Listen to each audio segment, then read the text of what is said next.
Good morning. Hello, good morning. Good Good, morning. good morning. Good morning, everyone. Hello, good morning. Good morning, everyone. Thank you so much for joining us this morning. Welcome to your Breaking Through community, where we share real stories, strategies, and tools to help you thrive at work. You know, not Yeah, I have to really be grateful for everyone who has joined us this morning. I am so grateful because you could be somewhere else, but you have chosen to join us this morning. Today's topic is perseverance, persevere, and no one goes through life or gets through life without a struggle. Some people rise not because it's easy, but because they persevere. So welcome again to your Breaking Through community, where we share real stories, strategies, and tips to help you thrive at work and in life. I am Marian Amwa, your author, an author, coach, and your companion on this journey. And like we always say, the conversations have been based on my book, Breaking Through the Immigrants Handbook for Thriving in the in the American Workplace. Whenever I say the immigrants and American workplace, I pause because we can use the principles shared in this book can be used any and every way. So whether you're an immigrant chasing big dreams or a parent trying to hold it together or a professional striving for more, this conversation will be for you. Thank you, wherever you're joining from. I'm grateful that you are here. And I am honored today to welcome someone who truly embodies the spirit of perseverance. I have known this woman for a long time, Dr. Adanna Agbo, a mother of four, and a mother of four who has worked hard, has earned her doctorate while raising her family. Her life, her story is nothing short of inspiring, nothing short of inspiration, nothing short of motivation. So, Adanna, my friend, welcome. Thank you so much, Marian. Good morning and good afternoon for some of you who are joining us from elsewhere, or good evening. Thank you. It's such an honor and a privilege to be here and share part of my story. And I hope that it will be a blessing for those who will listen today and in the days and years to come. Okay, Dr. Adanna, I have my cheat sheet here. So, the theme is perseverance, persevere. And let me stop myself because I want to thank every one of you who is here once again. Thank you for joining us. I want to thank you for your subscription and for the views. Really grateful that you are here. Now, Adanna, the theme for today's conversation is perseverance. Perseverance, according to the dictionary, is continued effort despite difficulty, failure, or opposition. Can you start with your personal take? How do you define perseverance? What does it mean to you beyond the textbook definition? Yes, thank you for that. I had some time to think about this theme, and perseverance for me means pushing through to achieve the prize against and despite the odds. That the odds may seem to be stacked against you, but you have to push through to get to your destination, to get to that goal that you set for yourself. And that for me is what perseverance is all about. So I heard some words pushing through against the odds Yes. to achieve what you have said before you. Yes. Fantastic. Okay, now let's bring it home, Dr. Agbo. How has perseverance showed up in your personal life, especially during challenging seasons? Okay, before I continue, Marian, some people are saying they can't hear anything, so I'm not sure if there's anything wrong with the audio. Oh, they can't hear anything. Some people are saying, so I'm not sure. I just want to make sure. I'm getting some text to say we can't hear. They can't hear. Could it be me? Good morning. Okay, perhaps they can log off and log back in. We'll continue. Just wanted to make sure that we were all set. Um, if you can hear us, can you put something in the chat? That way we can see.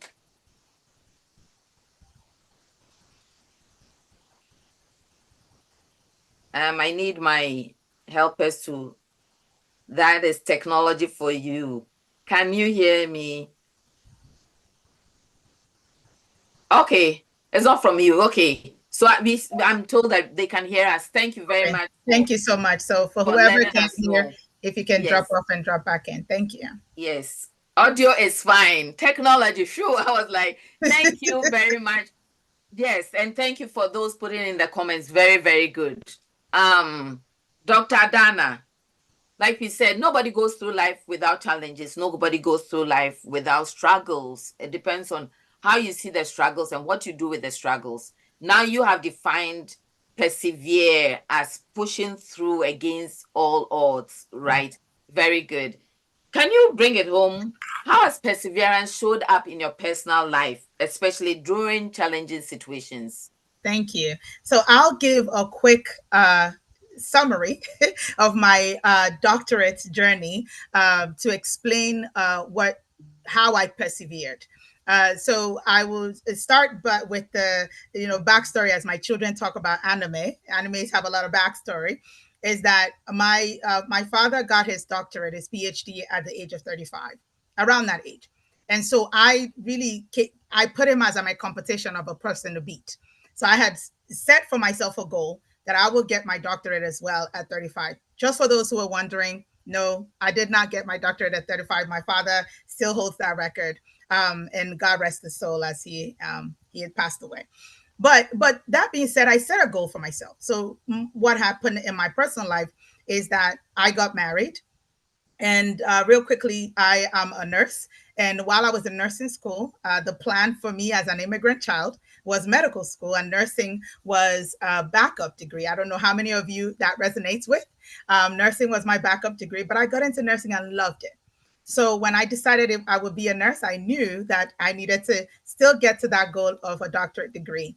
And so I started my doctorate journey at Morgan State University in 2012. I remember during the orientation, them explaining to us that this journey takes some people 7 to 8 years. And I was like, really?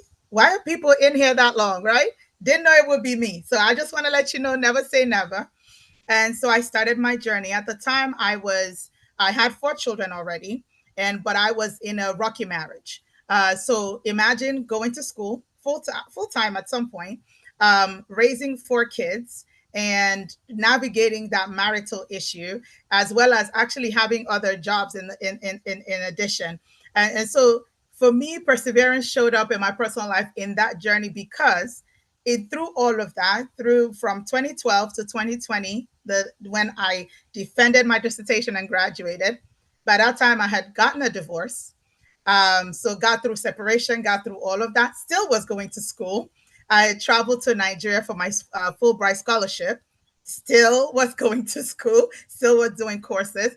I did my research. I did the analysis. I did primary data collection. Still involved in school, but I never took my eye off the price of the goal I set for myself. So many times I could have stopped. So many times it felt like it was a lot on me. At one point, I think I had about 4 jobs, plus school, plus the kids. But I didn't stop. I did not relent. If I needed to step back and take a class instead of taking a full course credit load, I did. Whatever I needed to do to adjust my life, I did. But the way perseverance showed up in my personal life with that story is that I kept pushing. I became one of those statistics who ended up taking about 8 years to finish. But guess what I did? I finished. And so I'm here to tell someone, if you are still thinking of something, you need to keep pushing, because finishing is exactly what perseverance is all about. Thank you. Finishing, pushing. I'm hearing those words. 4 jobs and 4 children. How did you do that? My goodness. Were you sleeping? Not all the time, no, ma'am. Okay. So that is seasons, you've talked about different things.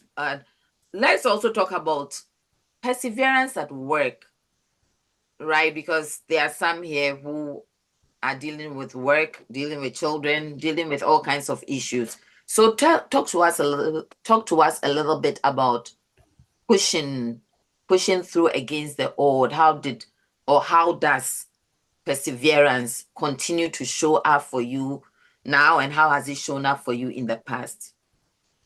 For that, I will give you two quick stories about No, feel perseverance. free. People want to hear the stories, Dr. Adana. Two quick So give stories. us all the give us all the juices. Yes. So, when I was still teaching nursing full time, we had had a change of administration, and I got a new director. For whatever reason, did not care for me, and that will happen with life, and that's okay. I think when it becomes a problem, it's when it goes into a bullying situation.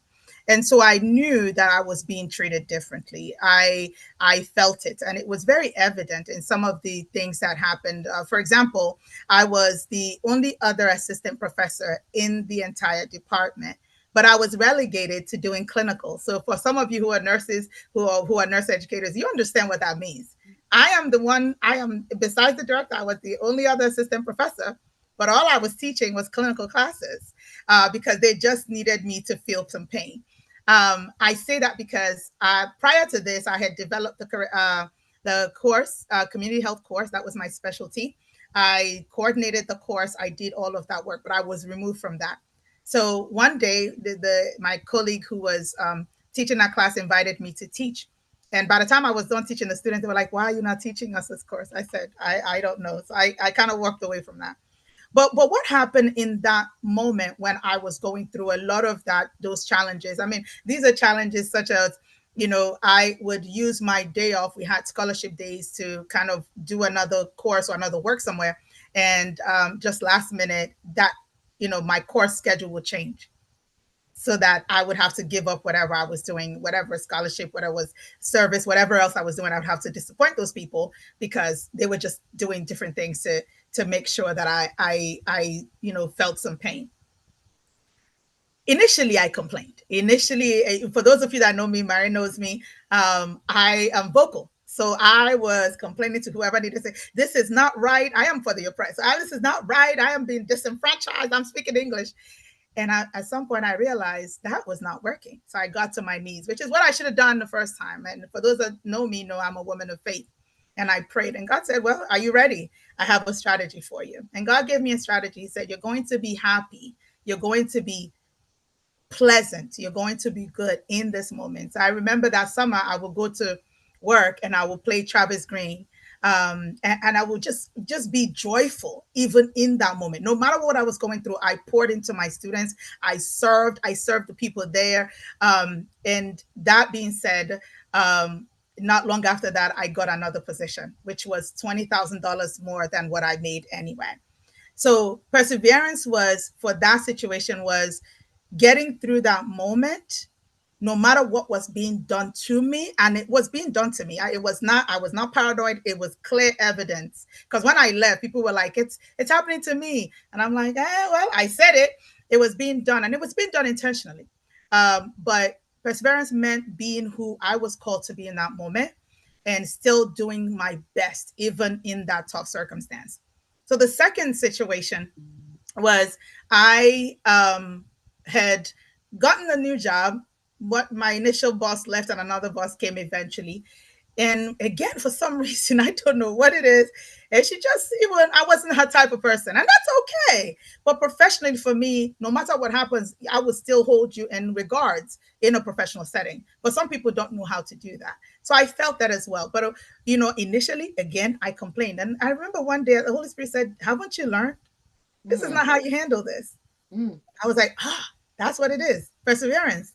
So I yeah. turned it around. I brought joy in my work. I served even the person who was doing it to me. I remember giving her a Christmas gift, and she looked at me, and I said, "This is, if it was Nigeria, she would have thought I put voodoo in it." That's actually how bad the situation was. But I remember just being joyful in that moment, and really learning, even in that moment, finding different ways for me to support myself. So even if that person wasn't my boss, who I expected to support me, was not, I will find different ways. I found different projects, different things to do to continue to grow. And what happened eventually, that boss left and I took her position. So I'm not saying this that it will be the same for you, but I'm saying it that you would have to, if you're a praying person, go to God. If you're not, you would have to find strategies to be able to get you through the tough moments. you cannot sit and wallow in what's happening to you. There's so much at stake. You have to get beyond that, and you have to get to the other side and being able to navigate and really say, I have a goal. I'm going to get to it no matter what's going on. Thank you. Okay, so Dr. Abu, are you telling us that perseverance shows up everywhere? Yes, everywhere. Whether it's your personal life, whether it's your professional life, whether it's just driving on the road sometimes and stuck in traffic, you have to keep pushing through whatever seems to not be going well. Right? That's what perseverance is that the all things are not equal, but you have to keep pushing through it. You have to keep pushing through it. And I see that you are smiling even as you are talking about these stories, pushing through it and sometimes just smiling to get you through. Yes. Yes. Okay. Now, one of the most powerful parts of your story, and I witnessed parts of it, seeing you dragging your little children and pursuing a doctorate, Yeah. which is no small feat. Somebody is wondering, how on earth were you able to raise 4 kids? You said a little bit that you had 4 jobs. I mean, how on earth, on this earth, were you able to raise 4 kids whilst pursuing a doctorate? Can you take us through that experience, what you did, some of the tips, and you know, you said 35, 40. Some people have started their doctorate degrees at 50, some 60. Yeah. So just walk us through, and if you can provide some strategies. Yes. So, how I had to navigate raising 4 kids, I will say this to you, it wasn't easy. So if you're thinking that I come and I'm here, my lipstick on, and it was not. If Marion can tell you, I there were days I was so tired. One of the things though that kept me going was that I looked at my kids and I realized that I was doing it because I also needed to show them that no matter what life throws at you, that you can still achieve what it is that you have set yourself to achieve. So yes, I still feel like I could have given them some things. I still feel that there were some moments I may not have been who I wanted to be. God is working through me with that, with some of that guilt, some of that, and that's a single mother thing. And you have to understand that I started my journey as a married woman, albeit in not a best relationship, but I ended that journey as a single mother of 4 kids who were growing. Some were teenagers, some were not. And so they were also going through some of those emotional things. In the beginning of my doctorate journey, I would even take my children to school. I would take them to class with me if my ex-husband, now ex-husband, would not care, would not cover for them and he had something to do. I literally would take them after work. I'll go pick them up, then bring them to class. Classes were 6 to 9 p.m. I will sit them somewhere, whether it's the lobby. My friend and I were talking about this the other day because she did the same thing. Either in the lobby or in the break room, I would take them with me, and they would have their homework. They would have their Chick-fil-A or whatever else they were eating, and they would do their work. And I'll check on them. And when we're done, and we go home, we do all the night routine, and we go to bed. And that was our life. And they understood that was our life. I think my kids didn't even know there was something else out there. But how I raised them is because I kept thinking, my life is my life, their life is theirs. And yes, the odds were a bit stacked against all of us, both me and them, but we needed to find a way to still make our lives work. So one thing I am grateful for, and I'll shout out my kids who are ever so forgiving. Right. So they wouldn't complain. They would do it. And that's also why I say, raise your kids in church or raise your kids with God, with knowledge, because then there are some principles they understand and they're able to say, it's okay, mommy. They would even tell me, it's okay. It's okay, mommy. I talk about when I used to have to drive from a place in Maryland, Cotamonium, all the way to Rockville. This is about an hour away. And, I couldn't actually take my kids to school because I had to be at work. And so I would call my neighbor and say, please look out for them. And they would get themselves up and ready and get to the school bus. These are things they had to sacrifice and I had to sacrifice so that we would be better. The other thing, too, for me is that in terms of persevering and continuing to pursue my doctorate, I was also looking, as an immigrant child, I was also looking to better myself, to better our chances and our resources. So I knew, as much as I don't want to say I was doing it for them, I was doing it for our family so that we'll be better. So I hope that answers, that journey of the kids, and just kind of gives you a summary, not the whole story, obviously. Yeah. I don't know if you wanted me to give some tips and how. Yeah. How are you managing? So if you live in this part of the world, and even other parts of the world, just balancing.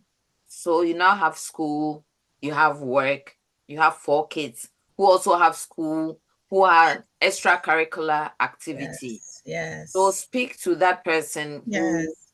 man or woman, who might find themselves in a similar situation, and need to. So, yeah, one of the things I had to do is, and I didn't even realize then, that's what I was doing. I had to be gracious to myself. Mhm. And I had to figure out a way to take the resources. I would tell you, I have a great family and friends who support me. So every now and then they will step in and do what needs to be done if that was needed. What I also do is I found opportunities. So, for example, one time the kids were doing soccer, and what that soccer did was the soccer picked them up at school and dropped them up at home. Now, dropped them off at home. Now, it's uh, you know, I still got to see them late and things like that. But at least that way, we were not stuck because I couldn't get from work to their school on time to pick them. So as a parent, if you are a parent or a guardian who's having to navigate all of this, you would have to then make some adjustments in your life and take the time to plan and see how things will work out for you. You can't just wake up and say, I'm going to do this. The other thing you also will have to do, and I'm being honest, is you Mhm. have to give up something. Mm. Whether you like your Saturdays and you sip, your little mimosa, you may have to give that up to study in the morning on Saturday, or to have time to then spend with the kids, whatever that means. So you're going to have to give up something. For the longest time, I only saw movies with kids in it, for the kids, because that's all I could afford to see. So my sister understood that, and they also gave me grace. Only recently, when the kids have grown, that they're like, okay, come on, Adanna. But before, they knew, and my family knew, and my friends knew, and they will work around my schedule as well. So being able to navigate children, life, career, all of that will require adjustments. And I know most of you know that already, but you're going to have to make that decision. If you're that person thinking, I really want to do this, but the kids, right? Have a conversation with the kids, plan it with them, Mm. plan Mm. their lives through, and then say, would this work for our family? But that should not stop you from reaching for what it is you're meant to reach for yourself. Wow, that is great. Give up something. So you push through, you give up, you push through, give up something, make the necessary adjustment. Okay, Yes. Dr. Agbo. Dr. Agbo, there are also people here and people that I know, including myself, who feel that we don't have the time, we Hmm. don't have the energy, the Hmm. space for professional development. What would you say to them? And could you share at least maybe 4 or 5 tips for making it possible, even in the busiest seasons? Even in the busiest seasons. I really think your professional development is an ongoing journey, even in the busiest season. So I talk about growing in two ways.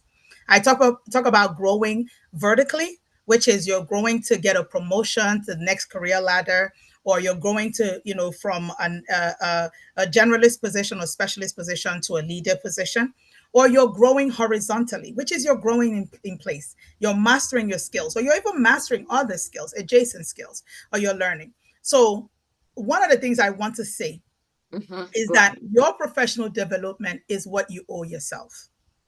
Nobody's gonna, even if they give it to you, they're not invested in you. You need to invest in yourself. Continuous learning is not just a slogan. It has to be a life motto for most of us, because even as immigrants, some of us are navigating different terrains. Some of us are navigating different things, and non-immigrants as well, still Exactly. navigating different terrains. So no matter where you are in the world, whether you're in Nigeria listening to this, Malawi, some of Ghana, wherever you are, doesn't matter where you are in the world, you're navigating different things professionally. So you don't always, and you won't always, like I shared earlier, get extrinsic motivation to professionally develop. You have to continue to think within yourself intrinsic motivation to say, this is what I want to achieve. This is how I want to achieve it, and I'm going to continue. So, in saying that, I'm going to give you some tips that should help you as you're thinking through this idea. And something I will share is there was a time at work I got very excited because I'm very dedicated or committed to professional development for other people and myself, definitely, and growth for other people, especially professionally. And so one of the times I supported my deputy director at the time to create the succession planning for our team. And so I saw that it was quite useful. So I created this document called Positioning Yourself for Greatness. That is Mm. actually this really great tool that outlines the different things an individual can do professionally to start to position themselves to a place where they're now growing. And whether you're growing professionally, horizontally or vertically, growth is growth. So there are some tips I would like you to take with you. One, plan to grow. Think of, if you've never thought about growth before this talk, this wonderful breaking through conversation. Think about it. You need to plan to grow. You need to say, growth is something I would like to do. Or self reflect. Have I been growing? Am I stuck in where I am? Do I really want to grow and go to something else? Or am I okay where I am, but I just want to grow in place and get better at what I do? So plan to grow. I do want to make a point here about growth. Growth requires proper self assessment of skills, expertise, talents, and gifts. Mm. You Can you, can't Dr. growth Adanna, can you repeat that? Growth requires proper self assessment of skills, expertise, background, talents, and gifts, and probably so much more. Because let me give you an example. You can say, Adanna said plan to grow, and you're a nurse and decide, I want to be an engineer. Were you called to be an engineer? Is your talent to be an engineer? So we have to understand that, yes, I need to grow, but is that assessment of my need to grow, is it reasonable? So plan to grow, but also make sure it's reasonable. One thing I want to say here, don't let anyone tell you you cannot do anything, but you need to be real with yourself about what you can do. So you can't tell people, can't tell you, you know what, you can't be an author, you can't be a coach. They can't tell you that. You need to then assess yourself and say, is that something I can do? So it's the same example as an engineer. I am here talking to you. I am not an engineer. So if I ever come to you and say, oh, engineering school, you know Adanna's lying. She has not done some self-assessments. I want to also be clear about, sometimes we say, don't let people tell you what you can and cannot do. Okay, they shouldn't. But the caveat to that is you need to be honest and real and true to yourself about what it is you're capable of and what it is you're looking to grow into, plan to grow. The second thing is have a goal. So in that plan to grow, it professionally, you can develop an individual development plan, and also personally. Some people do vision boards. Some people do annual goals. Whatever it is, AI and Google can help you. But you need to then put something down, write something down, pen it down, write it on a tablet, and let the Herald run with it. Write it down. You must write it down. So have a goal, write it down, because you need to tell yourself where you're going, how you're going to get there, and what you need to get there. It can be a short term goal. I want to master being an analyst. It can be a long term goal. I want to be the leader of an organization that takes care of orphan children. No matter what it is, you need to set that goal and then start to look at what you need to do to get there. Find the resources is my third tip for you. Whether it's the people, as in mentors, supporters, cheerleaders, right? Whether it's in the websites that can help you, LinkedIn, Indeed, whatever it is, there are so many good websites, credible websites that can help you, podcasts that are credible. Again, I come back to that word credible, and then or TED Talks that can help you. So you have to start to look for those things that can help you grow in some of those areas you need to grow in. Are you not a great speaker? Look for resources on how to be a great speaker. If speaking is what you want to do as part of what you're being called to led to do, look for books. Look for different types of programs that could help, leadership programs. You may have to invest in yourself, because guess what? You are worth investing in. You may have to pay for a coaching session, a mentoring session. You may have to pay for a leadership program. There are some that are free.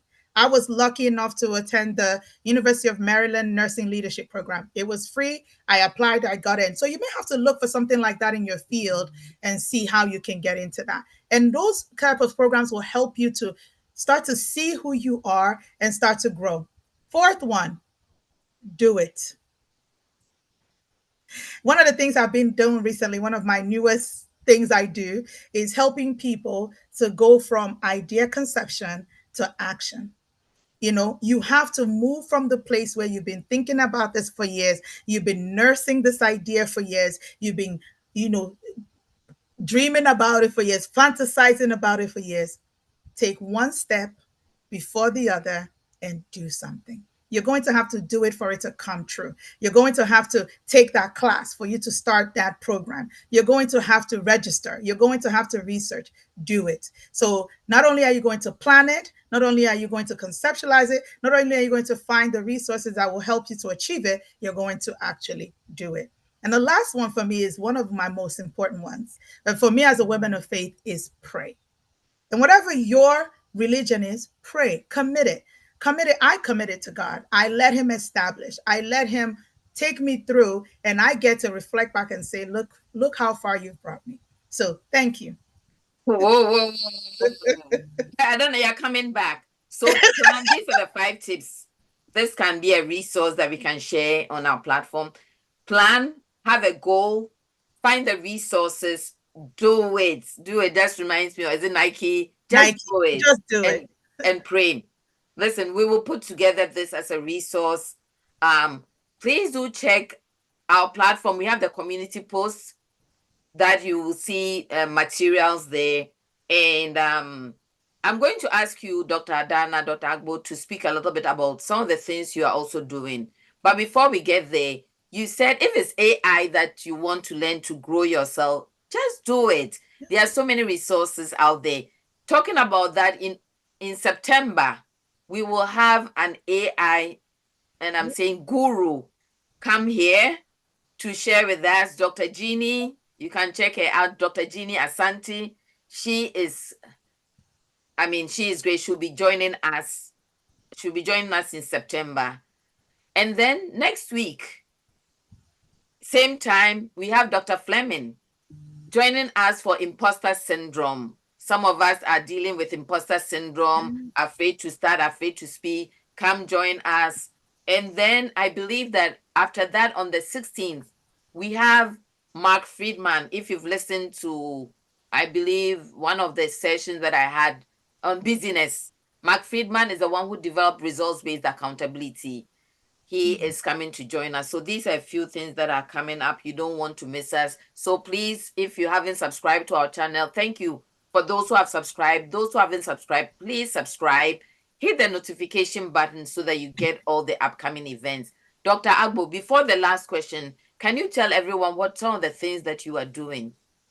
Yes. So some of the things that I am doing is I'm venturing into consulting. This is exciting for me. My sister thinks it's just one of those things that Adanna does. So what I do is I help individuals to go from idea conception to action. So I walk them through, I accompany them in their process to actually get. So I have people who have come to me and that they have business ideas that they've nurtured for years. And now we're getting into registering the business and getting it done. So that's some of the work I do on the side. But the one thing that is my ministry that I do, that I have been called to do in this season, is that I founded an organization called Talita Kumi Empowerment Foundation. And for that organization, we have a convening coming up August 29th that will be talking about intimate partner violence in Nigeria and discussing some of the issues around that, and also getting providers together to just kind of present on some of the work that's being done in that area. So that's the one that is after my heart, is that convening coming up on the 29th, and some of the work we're doing at the Talita Kumi Empowerment Foundation. Thank you for allowing me to share that. And do Of course. Of course, of course. And thank you.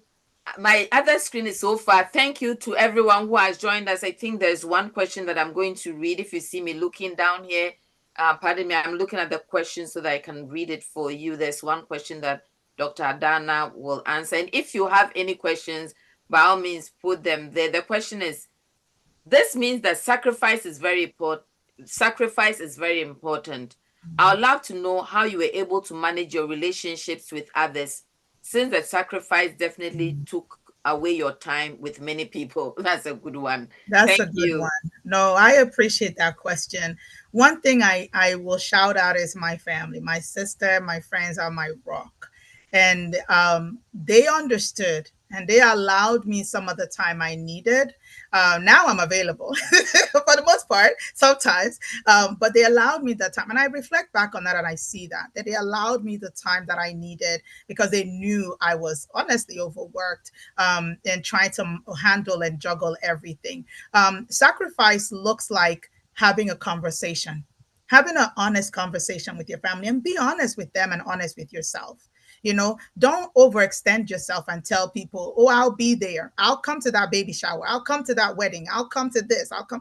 You can't do everything. You will burn out. So you're going to have honest conversations and apologize a lot to people and say, I'm so sorry. I was working. I was trying to finish schoolwork. I was trying to do this. I tell my nursing students all the time, you're going to have to give up something to do nursing. They don't realize it at first. Some of them say no. And then later on, they come back and they're like, yeah, I needed to stop that. I said, I know. So sacrifice looks like, yes, you would have to give up some things, but be honest about it. So people don't just think you're blowing them off. And be honest and gracious to yourself that this is what I'm going through. And usually, with perseverance and the way life has been designed, it's not a long term thing. It's not going to happen forever. It may seem like years, right? It took me some time for the kids to grow to a point where they are now self sufficient. It may seem like years, but guess what? It will end at some point and you can get some of that back. So don't feel like you're losing something or doesn't feel like you're missing out because you're trying to achieve. And when you finally get there, you feel accomplished, you feel fulfilled. And those people who really love you and who really care for you will still be there to catch up and do those things that you would have loved to do. Wow, what an inspiring story. The chat is blowing up. You are getting all these kudos. And then I know that you rush through some of the stories and we'll have an opportunity to. Yeah. But as we wrap up, any final words for the immigrants, the working professional, or that person who just feels like they are running on empty? I Mm, mean, to be mm. honest, not many people can do four jobs and raise four kids and do a doctorate.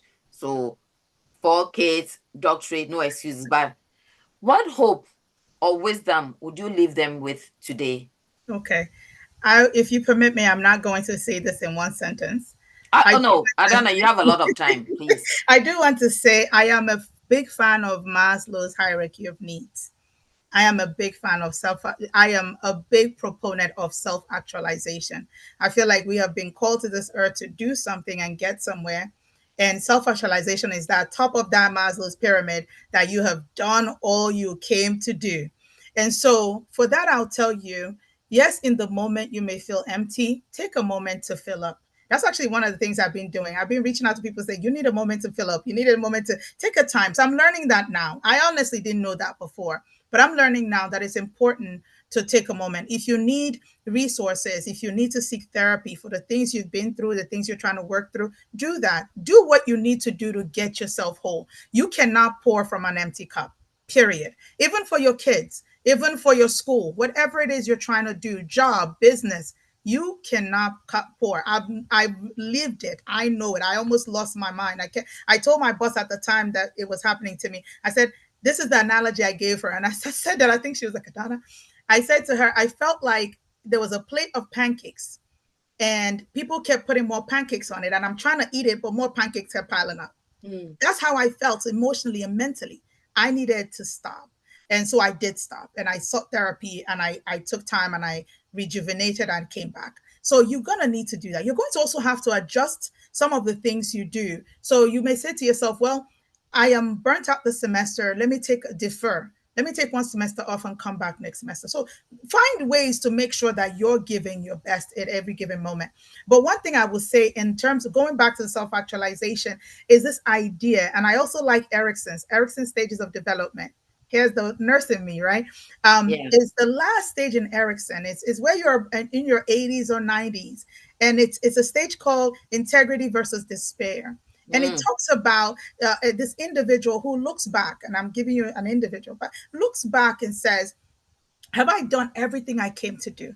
Or do I have so many regrets? That's that despair piece. And I really have been a proponent or just a supporter of people being able to live lives that are not filled with regrets. So that's what I will leave you with. I will say your success is your responsibility. Your growth is your responsibility. Nobody else can pour into you, can invest in you more than you can invest in yourself. I don't care how much that spouse loves you. You owe yourself investing in you. It's also required of you to invest in yourself, and hence to get to that place of self-actualization, to get to that place of self-fulfillment. And comparison is the enemy here. Don't compare yourself with another person. Focus on your own race, focus on your own needs, focus on your own talents, your own gifts, and what you want to achieve. And no matter what life throws at you, please remember this: you are worth investing in yourself. You are valued, you are wonderful, and you need to look at yourself and say, have I done everything that makes me, that sinks to my soul? Have I done everything I can do in this world to serve others, to serve myself, and to be just a blessing to this world? So I know that's a lot to chew on, but that's No, really what I have to leave. that is good. Have I pushed through enough? Yeah, Trying to by fall back to that yes, yes, perseverance. yes. It doesn't matter the age. You Yes, can do it. I you hear you can do it. saying, Yeah, you can. It doesn't matter the age. I want to share about Dorothy Steele. I learned about her the other day. Dorothy Steele, when I learned about Dorothy, I saved Dorothy's story. Dorothy Steele is an actress. Look her up. It's the same Dorothy and last name Steel. And she was an actress in Black Panther. I don't know what brought me to her, but when I started, I was like, Holy Spirit, I'm keeping the story. Dorothy Steele started her acting career at the age of 88. Dorothy died at the age of 95. Oh, do you know that I'm supposing that when Dorothy died, she was like, yeah, I did it. Let that be our story, that we come no matter how late, no matter you stopped because you were a stay-at-home mom and you couldn't get into a career. That's okay. The kids are grown up. That does not mean you have nothing to offer. What that means to me is that you're just starting, right? And so, yes, no matter what age, no matter what, you need to push through, you need to persevere, and you need to get to that goal, that thing that gives fulfillment. And so, for some of us, it will be getting to that pinnacle, and there's another pinnacle to get to, and that's okay too. Don't feel guilty. Don't feel like I'm the one always chasing. No, no, no. It may just be that you're a multi-pinnacle person, or it mm, may just be that you're a one pinnacle person, or it may just be that you have called really to master several areas. And that is okay as well. Or maybe that you are called to be this one expert. Everybody that needs to know this particular thing knows exactly who to go, because that's what you do. And that's okay too. But you have to determine that for yourself. wow. So I've never heard this before. Maybe you're a multi-pinnacle. Yes. Is that Person. what you said? Yes. Yes. Or So maybe, go yeah, go ahead. ahead. So some people get to a top and then they see another top and then they climb again. But there's some people that top is their top and they're good. And that's okay. That's acceptable. Yes. Wow. What a powerful, powerful conversation, Adanna. Dr. Thank you. Agbo, thank you so, so much. I think we'll have you, not I think, I know we'll have you again to stress some of the things that you said, even the planning, doing that self-reflection, have a goal, find the resources, do it. And then you added pray, you know. Thank you. Your journey, like I said at the beginning, is nothing short of inspirational. It's you embody perseverance. You embody persevere, as you said to us in the beginning. Push through against the odds, against the grain. Just push through. Have the goal in front of you and just push through. The chat is glowing with appreciation. Thank you, everyone, for joining. Thank you so much. What a powerful conversation. If you're feeling stressed, tired, or like you are carrying too much, remember, perseverance is also not about perfection. Yeah. Like Adanna said, one step in front of the other. It's about choosing to keep going one step at a time. Yeah. So we are almost at the end of our session today. This inspired you. Please like, comment, and share with someone who needs a reminder that they are not alone. And please, for those who haven't subscribed, subscribe for more real conversations like this, because you were never meant to do this journey alone.